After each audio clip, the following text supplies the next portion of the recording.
As I said in my email, I decided to work with origami, like you, Mm-hmm. because I love to make origamis, and I never thought in working with it.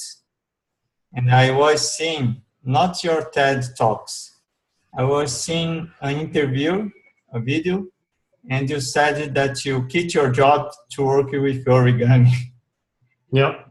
Then I thought, oh my God, if he did this, I can do that. I can do the same. Robert, I know some videos about you, but many people who don't know your job, your work, can you tell us a little bit about your challenges when you decided to go to origami? Well, when I made the decision, it was primarily to write a book. I had a regular job doing research and development on lasers, and origami had been a hobby my whole life, and so I'd already gotten fairly well known in origami. I'd written by that time, I think, 6 books thereabouts, and was pretty well known. All my previous books had been collections of instructions, what I call recipe books. But I had an idea for a book about how to do origami. And I thought about this book, and I tried working on it off and on over the years. I came to the realization that to write that book, I needed to be working on it full time.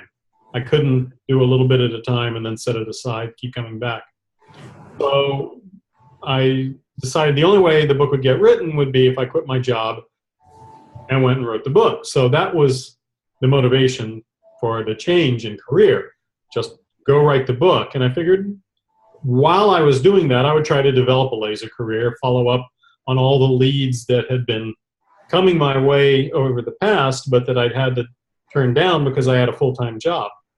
And by the time I finished the book and delivered it, I had developed enough origami activities, projects, lectures, workshops, sales of art, and so forth, that that was enough to keep going full-time. And so I just continued. And that's what I've been doing now for 16 years. 16 years. So, and your job at that time was in NASA? No, I worked for NASA from 1988 to 1992. And then in 92, I went to work for a company in Silicon Valley called Spectrodiode Labs. And I worked for them full-time for 9 years. And then did a little bit of, while I quit to write the book, I still did a little bit of consulting, both for SDL and for other laser companies. And that also helped sort of smooth the transition. And then over the couple of years, I just tapered off and eventually ended all of the laser consulting. Okay, it was a very good job.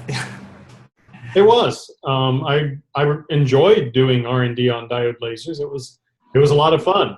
But I enjoy origami more. And it has turned out that the scientific challenges in origami are every bit as big and interesting as the scientific challenges were in lasers and optics. So even that itch gets scratched. Very good. I'm very involved here in Brazil, and I was in the morning in a maker festival in USP. USP is a great university from Brazil, a university from São Paulo. And there, today, tomorrow, and the next day, there is a maker festival of creativity. And how is going origami in the maker movement in education? Have you doing something with schools, with universities in education area? Most of my education-related work has been along the lines of teaching classes or workshops, classes on mathematics of origami or mechanisms of origami, and workshops to sort of exercise hands-on folding of mechanisms and the like that are used in structure.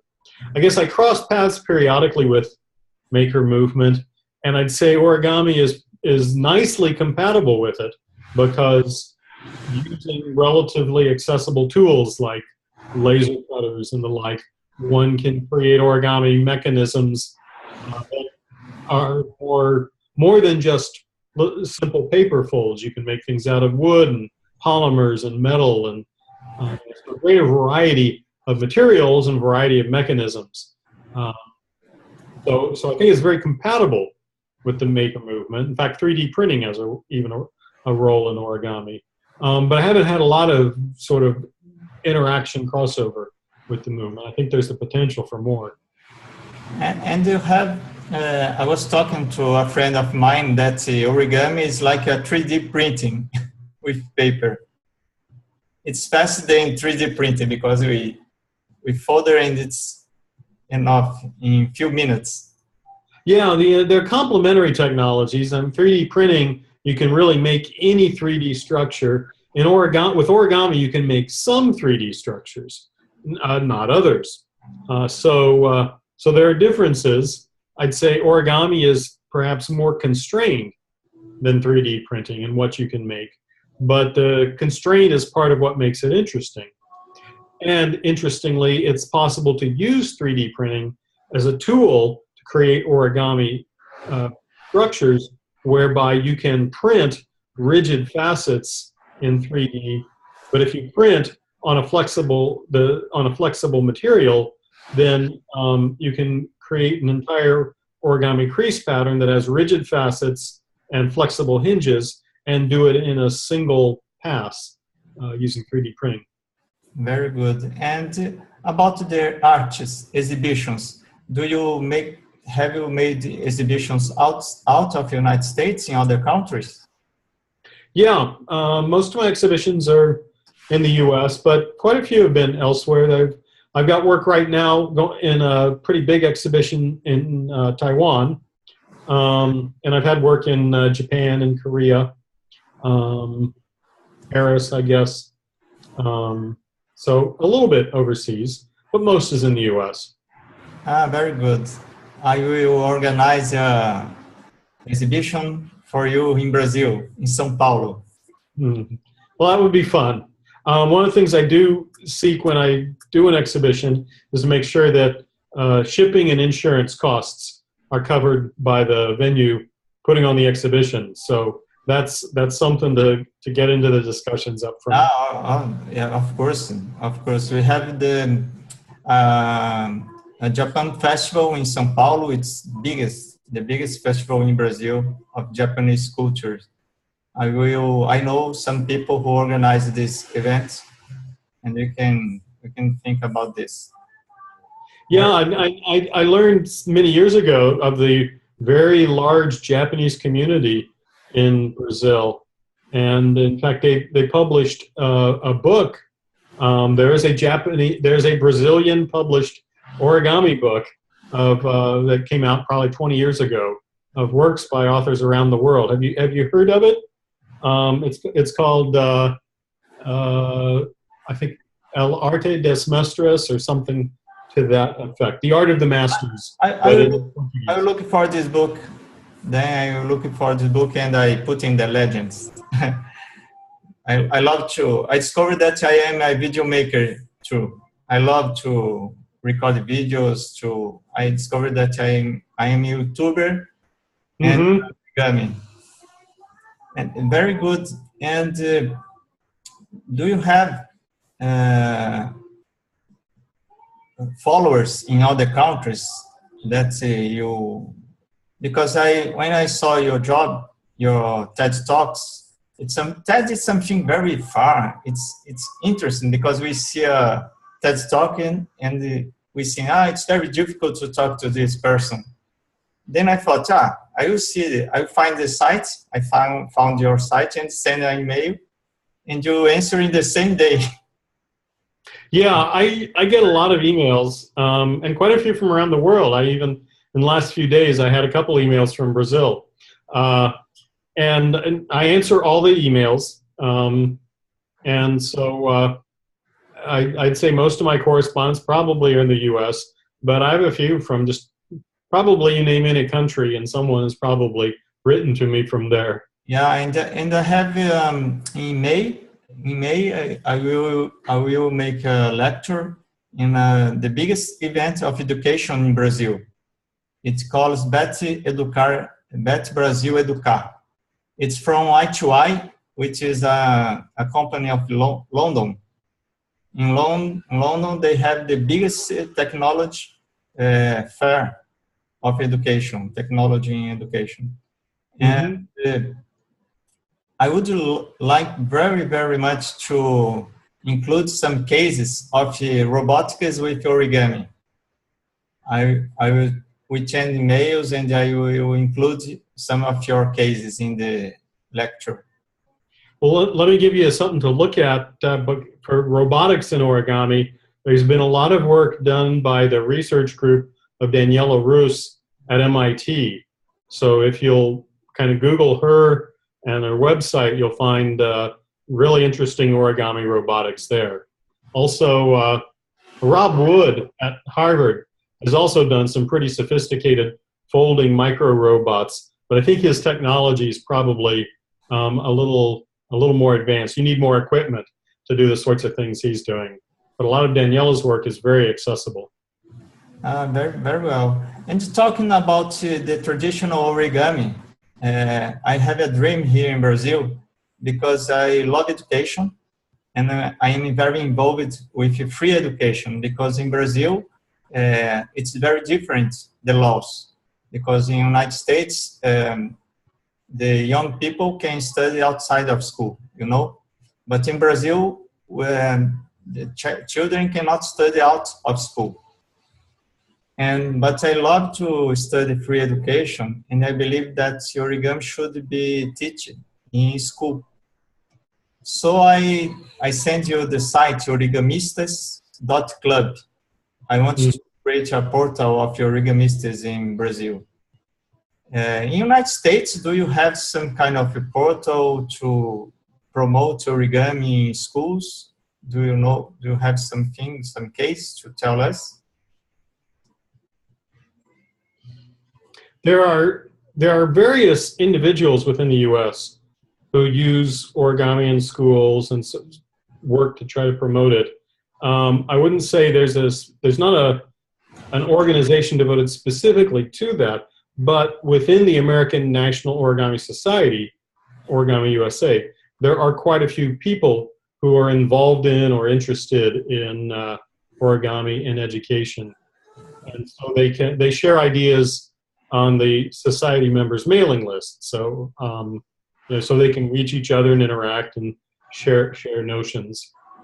Okay. Are you in touch with other? There are origami groups and societies all around the world, and many of them invite international members. In Origami USA, there's quite a few foreign overseas members who are still members of Origami USA, and the same for British Origami Society, Japan Origami Academic Association in Japan, and the like.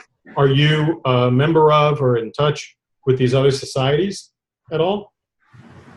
Yeah, in Brazil, it's the same thing. We have a lot of groups in Facebook, but anything organized. And I believe that with Make Movement, the potential of origami in education, it's very big. And I will make a crowdfunding campaign to organize this portal. When I will make a presentation and I will send to you, and we can make a little talk to help in the video for crowdfunding. Very grateful. And how is going the conference? It's engineering conference you are participating. Can you talk about your participation in this conference in Rio? Sure. The conference is pretty broad. It's a conference of civil engineering group, and so there's a lot of mechanics and structures and talks on those topics and related topics. And this year there was what they call a mini symposium, a series of talks on which origami was a common theme. So looking at mechanisms and deployable structures, ways of modeling stresses and strains in folded structures and mechanisms. My God. And then on tomorrow, I'm giving a plenary talk, a talk to the whole conference about origami and connections between art, science, engineering, and the like. Very good. My wife is civil engineering. My God, origami in construction. This is great. The video of this conference will be public after the conference, you know? No, generally it's not public, and generally people have to pay for and register for the conference to see the presentations at the conference. That's pretty common in technical fields. Yeah, very good. And what are you thinking about Brazil? It's your first time in Brazil. Are you are you enjoying? Yeah, it's very pretty. I'm in Rio de Janeiro. The hotel I'm in is on Copacabana Beach. In fact, it's right across the road, so I can look out the window and see the ocean. And if I look down the beach, there's several of the famous mountains are visible. So it is quite nice. Very, very good. In the next time, you need to know São Paulo. And I am a Japanese from Bahia. You know Bahia? I've seen it on a map, but I know nothing about it. Because people who are not Brazilian, they know the Carnival of Rio de Janeiro. But in Brazil, people say that the best carnival is in Salvador, Bahia. Okay. Brazilians prefer Carnival from Bahia. Well, if I come here during Carnival time, I will make sure to come to Bahia. Yeah, Bahia, it's a very interesting place because the culture, it's like Brazil. I said that Bahia is from Brazil, like Brazil is from the rest of the world, you know? All the cultures in the same place, and the people in Bahia used to be more happy in Bahia. Okay. Okay. Sounds like a lovely place to be. It was a great pleasure to talk to you. Unfortunately, I am not in Rio. Yeah. But we can talk more times about origami, and I would be very pleasure to work with origami and discover ways to work with origami here in Brazil. And I would like to have your concept. How to say conselhos? Your help. Well, my email is always open. You can ask questions anytime. Okay, Robert. It was very, very nice this talk. And next time we will be in presential. And meet face to face. Face to face. Okay, sounds good. Bye-bye. Thank you very much for your time. You're welcome. I will send you the video after. Okay, sounds good. Okay, bye-bye. Bye.